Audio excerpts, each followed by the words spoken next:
get ready for a fright. I can't believe I'm going to reveal this terrifying story.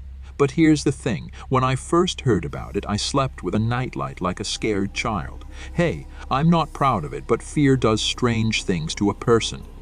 When I turned 30, I had enough money saved up to buy my first house. It wasn't anything fancy, and to be honest, it wasn't in the best neighborhood either.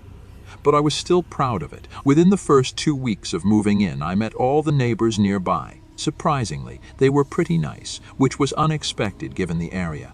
Some of them even invited me over for dinner a few times. It was a new experience for me since I'd always lived in apartments before. Of course, not everyone was friendly. There was this guy who lived 2 houses down from me in an old house. Almost every other night, he would knock on my door at weird times asking for things. For example, he once asked if I had any spare tools he could borrow. Another time, he wanted me to fill up a bucket with water because his water was turned off. It was strange, but I tried to be understanding. But I decided I couldn't keep helping him when he started asking for money. I didn't think I had to keep doing favors for him all the time, especially since I had only just met him. I started answering the door less often when he knocked, but it didn't make him stop coming over. A few weeks later, he knocked again. I tried to ignore it like I had gotten used to doing. But when I looked through the peephole, I saw that he looked really upset. So I thought it was the right thing to do to open the door. I asked him what he needed, but his response surprised me. He wanted me to come over and show him how to use his new grill. It was midnight, which I thought was a weird time to start grilling. But despite my doubts, I decided to help him. I liked cooking, so I thought spending 10 minutes showing him how to use a grill wouldn't be too bad. I told him I'd be over in a minute after I put on my shoes. He thanked me and walked back to his house. A couple of minutes later, I went over to help him. I found a gate and walked into his backyard. It was dark, so it was hard to see anything clearly. I could tell there was no grill. Also, the guy was nowhere in sight, even though his back door was wide open. I reached in and yelled down for him, asking for help with some meat from the freezer. A muffled voice replied from the stairs to my left. I hesitated to go down because it was pitch black down there. There were no lights on anywhere in the house. I asked him to turn on the light so I could see, but he said they were broken and he couldn't do it. That's when I knew something wasn't right. I told him I was leaving, and as soon as I did, I heard footsteps sprinting up the stairs. I panicked and ran back to my house, locking the door behind me. I peeked out the window, but I couldn't see anything. I was terrified. I thought about calling the police, but decided not to, thinking I wouldn't have any proof of what happened. For the next few days, I stayed home except for work. During that time, I didn't see the guy, and there were no more late-night knocks on my door. Exactly 1 week later, I was talking to my neighbor across the street. We ended up discussing what I went through and how I was planning to move because of it. But my neighbor looked confused. They told me no one had lived in that house for 2 years. It had been abandoned. This made my neighbor call the police. However, when the police came, they didn't find anything in or around the house. I moved out a few weeks later. That's all I know. I'm not sure if anything else happened after that. I still don't know who that guy was or what he was trying to do. This happened in the summer before my second year of college.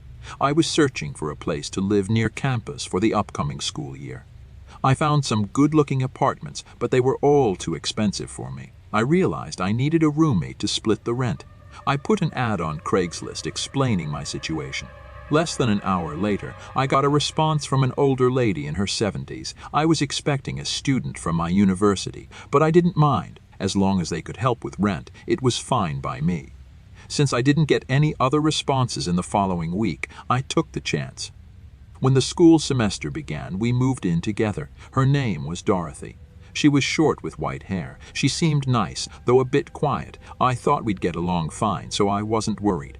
As weeks passed, I didn't see her much. We'd have small talk in the kitchen sometimes, but mostly she stayed in her room. Occasionally, when I was watching TV at night, I'd hear a high-pitched giggle coming from her room. The first few times it happened, I thought Dorothy was just on her phone or something. But then I realized I never actually heard her talking, just giggling. It was weird, and things kept getting weirder. She'd come out of her room just to watch me, standing in the kitchen or hallway while I watched TV or made dinner. It made me really uncomfortable. One night, I woke up at around 3 a.m. to soft knocking on my bedroom door. It wasn't like someone trying to get my attention, but slow, barely audible knocks. When I called out Dorothy's name, the knocking stopped. I knew it was her because I heard her giggling and footsteps walking back to her room. It freaked me out. I didn't have a lock on my door, so there was nothing stopping her from coming in while I slept. I didn't sleep the rest of that night. I planned to talk to her about it the next day, but she never left her room. That night, I moved my desk in front of the door as a makeshift barricade because I didn't feel safe. 3 hours later, I woke up to Dorothy trying to open the door. I could see her eye peeking through the crack. Before I could say anything, she started screaming and banging on the door. My desk started to give way, so I got out of bed and held the door closed myself.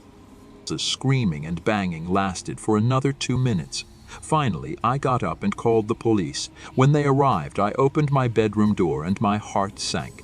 Every knife from our kitchen was stuck into the door. I was terrified. But I tried to stay calm. I quickly explained everything to the 2 officers and told them where Dorothy was. She put up a fight when they tried to detain her, but they managed to take her away. The next month, I moved to a new apartment, this time with some actual students from my university. I still don't understand why Dorothy did what she did. Maybe she had a serious, untreated condition she wasn't taking medication for, or maybe she really intended to use those knives on me while I slept. Thankfully, I had pushed my desk in front of my door, so I didn't have to find out. You wouldn't believe it. This story is pure terror. Couldn't sleep after hearing it. It's got me imagining all sorts of things lurking in the shadows. I'm afraid if I close my eyes, they'll get me. I should have known horror stories were not my thing. When my wife and I moved to St. Peters, Missouri, it was one of the happiest times for us. I've always loved St. Louis with its French-style buildings and stunning cathedrals, but that city can be wild. People can only handle so much of that fast-paced life before needing to slow down. We had to wait a while, save up money, and get promotions in our jobs. But once we were ready, we made the move. It felt like our own slice of suburban paradise. St. Peters was peaceful, had great high schools, and more than 20 parks. It was like one big park, lots of green compared to St. Louis's concrete jungle. Plus, the big city was only a half-hour drive away, 45 minutes in slow traffic, so our careers wouldn't be affected. We thought we had it all figured out. Oops, we thought we were living the dream. But that dream turned into a nightmare we never imagined. We lived on Laura Hill Street and were close with our neighbors on both sides. One house had a young couple with an infant son, and we often had weekend barbecues with them. At least we thought we did. In one house lived a young couple with their infant son. We often enjoyed having weekend barbecues with them as a way to unwind from the busy work week. The other house was home to a charming retired couple. They were pretty quiet and kept to themselves. I mean, they were really old, so they didn't go around the neighborhood much. I would have worried more about them if their grandson didn't live with them. He worked as a nurse at a local hospital and helped with chores and making sure they had everything they needed. It was nice knowing they had someone caring for them. One day, after a tough day at work, I saw something on the road that didn't belong in our suburban neighborhood. It was small, furry, covered in dried blood, lying lifeless on the side of the road. It was a dead cat. My heart sank for the poor little thing. Whoever hit it with their car didn't stick around to clean up the mess. That just made me both angry and sad. I know it might be too much to ask for some people. Maybe they were just too shocked and scared to stick around and face the consequences to make things right. But Jesus, leaving the poor little guy just lying there for all the neighborhood kids to see. Not cool. Not cool at all. Our house was only about 100 yards down the street, so I quickly turned into my driveway before grabbing a trash bag from the kitchen. I didn't even greet my wife as I did this, so she immediately knew something was wrong and followed me back out into the street. She gasped when she saw how I wrapped the black plastic around the poor little guy's body. I didn't know what else to do. I wasn't about to toss it in the trash with the rest of our garbage. That little kitty was someone's pet, and I don't know. Maybe they wanted to give the poor guy a proper funeral or something. I'm an animal lover. What can I say? So I put its poor broken body into the deep freezer in our garage and waited for missing posters to pop up around the neighborhood so I could give the family the bad news. However, no missing posters showed up. So a few days later, I took the little guy's body down to the local animal shelter, just trying to forget about the whole thing. A few days later, it's a warm Saturday morning, and I'm just stepping out of my house to go for a morning jog when I see the neighbor's grandson getting out of his car with one of those pet carriers in hand. I hadn't had the chance to introduce myself to him yet, so I walked down my driveway, giving him my heartiest good morning. Naturally, he returns the greeting in a friendly tone, and I ask him why he's got a pet carrier. He tells me it's for a new cat he got off of Craigslist, something for his grandparents to cuddle with and give their twilight years just a little more joy. I thought that was incredibly sweet of him. Without mentioning the poor cat that lost its life in the neighborhood, I tell him I hope he's planning on keeping the cat indoors because sometimes outdoor cats can go missing and never return home. He assures me it'll be an indoor cat because there's no way his grandma would ever let it out of her sight once she's seen how cute it is. That reassured me a great deal. There was no way I could face another trash bag and another furry friend, not after the last one. So I tell them what a lucky pair they are to have such a thoughtful grandson, then head off on my morning jog. The next morning, the man from the younger couple next door knocks on our door and asks to speak with me. I silently hoped he wasn't going to cancel our barbecue that afternoon, as it was our turn to get all the meats. I didn't want to stash them in the freezer for the next week, especially since it had recently been a makeshift coffin for the poor cat from the street. He had this serious look on his face, so I figured he might be about to cancel. But the news was even worse. In a hushed voice, he asked me to step outside onto the driveway with him. I followed him, and he asked me a question in the same low voice. I'll try to remember the conversation. Did you see or hear anything weird last night? I don't think so. What kind of thing would I have heard? I don't know, like an animal attack, a distressed cat, something like that. No, man, I didn't hear a thing. Why? Just bad luck. Tim led me to his property, into the front yard and over to some rose bushes his wife often tended to. There, underneath them, was another bloody mess and another dead cat. This one looked fresh, very fresh, and had been torn apart. Do you think a bobcat could have done something like that? To me, I don't think we get bobcats this close to the city, buddy. But I don't know. Anything's possible, I suppose, I replied, feeling horrified and confused. But I mean, if something killed a cat last night and now another one right here in my own front yard, he heard it right. We heard something. I had no idea what to tell him. I know it was just a cat, but Jesus, we were both pretty freaked out by the whole thing, especially me. Since this wasn't even the first dead cat I'd seen on Laura Hill Street in the past few weeks alone, we both agreed to keep our eyes and ears peeled for anything suspicious, and then agreed to meet later that afternoon for the Sunday barbecue. Before my wife and I went over to Tim's house for the barbecue, I made sure to stop by our other neighbor's place just to make sure their cat was okay. A minute or so after I rang their doorbell, the grandma answered. And no sooner had I asked after the well-being of their own cat that I heard a high-pitched meowing just a few feet behind her. The grandma apologized and told me she'd have to shut the door before the little guy tried to get out. I told her I totally understood, wished her a lovely morning, and then headed back to my house. My fears abated. The barbecue that afternoon was kind of tense. Tim and his wife seemed kind of off, and in the end, I had to tell my wife what seemed to be happening in the neighborhood. How there had been 2 dead cats inexplicably killed and dumped in the past fortnight on our own street. She was extremely upset by the revelation, but I'm honestly glad I told her. She might not have picked up on something that she noticed a few days later. You see, my wife sometimes works from home, given that her job gives her a pretty flexible schedule, and she can pretty much make her own hours. So I'm at the St. Louis office one afternoon when my phone starts buzzing with a bunch of text messages.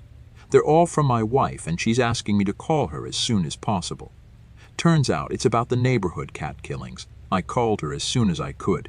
She told me she bumped into the neighbor's grandson, Kane, at the local Walmart and struck up some casual conversation. She noticed something in his arms, lots of cuts all up and down one of his forearms, pretty nasty-looking cuts too. She expressed concern about them.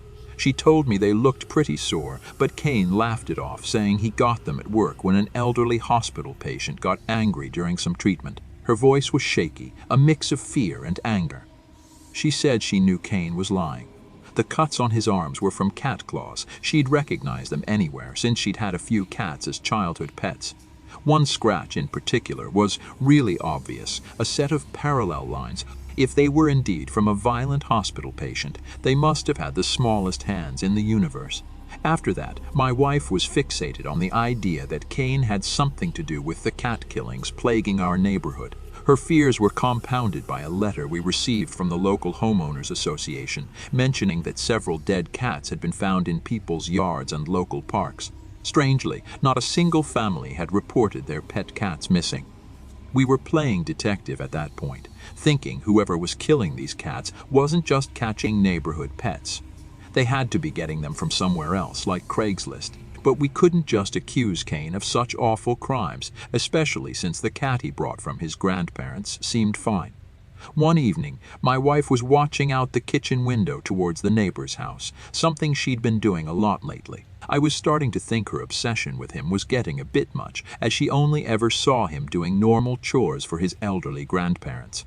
But this one evening, while I was watching football highlights, she suddenly cried out, "Oh my God," and ran into the kitchen.